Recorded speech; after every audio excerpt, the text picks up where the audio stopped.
Now, there is a new acronym challenging the current world order, RINC. The growing military cooperation between Russia, Iran, North Korea and China is raising alarm across the globe and especially within the NATO member states.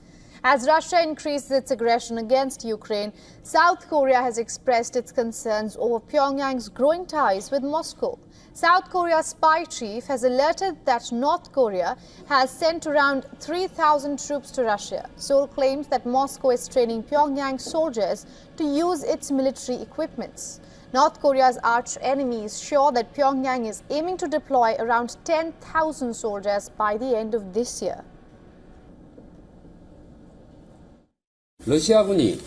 The agency said that it has heard Russia is hiring a large number of Korean translators and is teaching North Korean soldiers how to use not only basic military equipment but also teaching them about special warfare such as drone operations. Now, Russia has not given any confirmation about this development. Moscow has said to ask North Korea about the whereabouts of its troops. Now, NATO countries, including US and UK, have confirmed evidence that North Korea is sending its drones and even military personnel to Russia.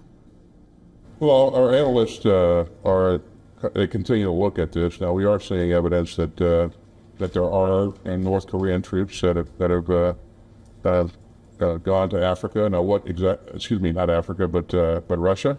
There is evidence that there are DPRK troops, in Russia. I've seen the reports in relation to this development. If it's true, then to my mind, it shows a level of desperation in relation to Russia, which goes with the points I made at the end of the short remarks about the situation, if you like, as we enter into, yes, what will be a difficult winter, but with Russia in a difficult position in numbers of casualties, the impact on their own resources. And so I say, if this is true, then to me, it looks more an act of desperation than anything else.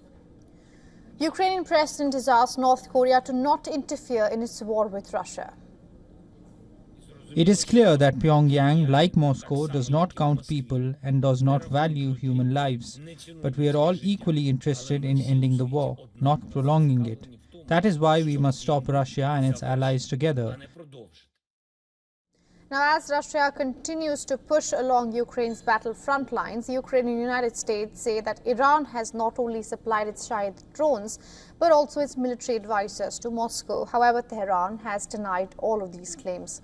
NATO countries claim that China has also joined Russia's military camp. Just last week, Russian and Chinese officials met in Beijing and pledged to work closely together. The two have also held joint military drills in recent months.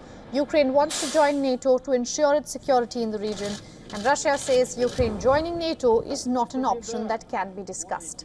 Meanwhile, Switzerland's intelligence agency has warned that Russia, North Korea, China and Iran's growing military alliance is threatening the current world order.